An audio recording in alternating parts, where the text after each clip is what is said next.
I was born in a poor neighborhood on the outskirts of Raqqa. My family's house was the material result of the years my father spent working outside the country as a trucker.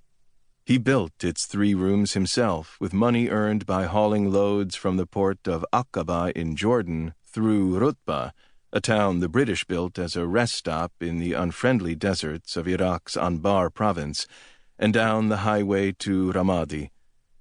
The war between Iraq and Iran created chaos outside his windshield, highway gangs and other criminal opportunists, but he drove on anyway to deposit his cargo in Baghdad.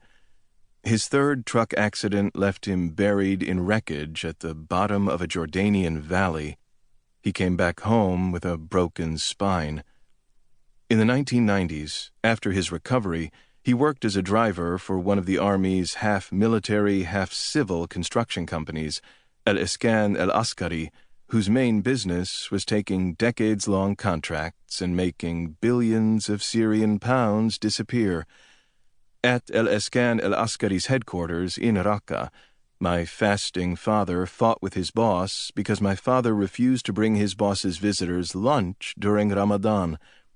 Only a phone call from a well-connected friend saved him from being falsely reported as a Muslim Brotherhood member. He quit the job soon afterward and began growing vegetables in his backyard. My mother learned to sew traditional dresses from her mother-in-law. As a youngster, I apprenticed both professions. My 4 sisters and my brother and I slept in the same room and lived under my father's rigid routine of work, study, and prayer.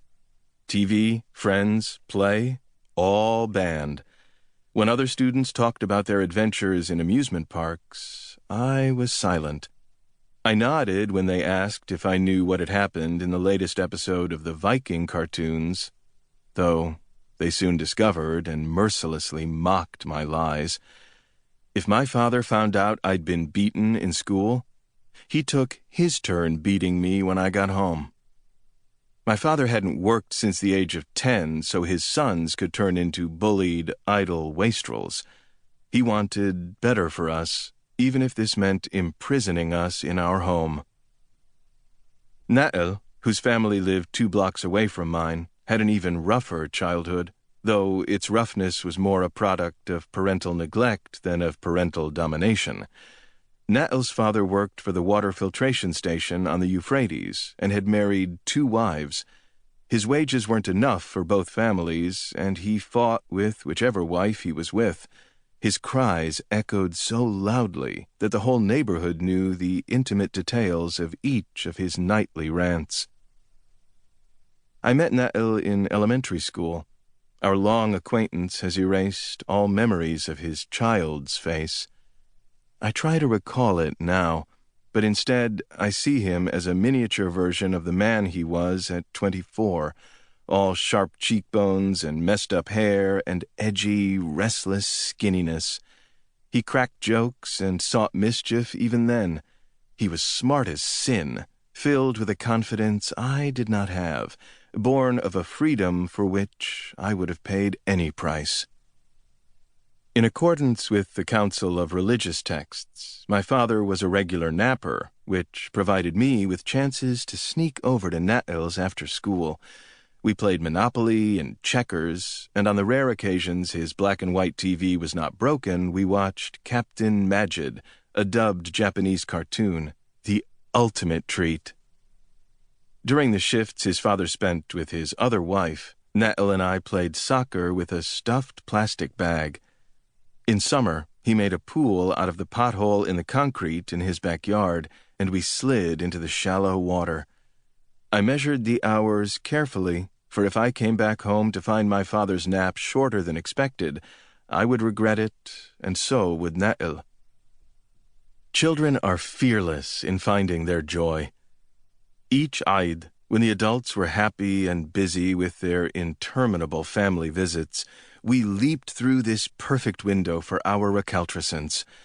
One Eid, we went out to search for a movie theater, but finding those we knew closed or deserted, we instead drifted to the Rauda Mosque to watch the noon prayers from the doorway. After the prayer ended, We watched as the worshippers closed the yellow curtains, then blocked any remaining light with prayer rugs. They had all sat down together in a big circle when a few of the worshippers saw us gawking from the doorway, and one of them commanded us to join. We hesitantly entered the circle and sat down among them. Sacks filled with pebbles appeared, which the imam ordered distributed to the worshippers. He began to chant in the Naqshbandi Sufi fashion, each praise of God uttered to a haunting rhythm, echoed by the rest of us, who, with each repetition, passed a smooth pebble from our right hand to our left, then discarded it on the floor. I watched with fear as the used pebbles piled up, unsure of what would happen when the last pebble dropped. The men, their individuality now subsumed into the chant, rose at the imam's command and swayed in unison to the beat. The rhythm grew faster. The men began to jump and scream. From some unseen corner, two zealots brought out swords. When they started to dance manically, my belly sank. My eyes sought Nael's. His face, dry with fright, was a perfect mirror of my own. We fled as stealthily as possible.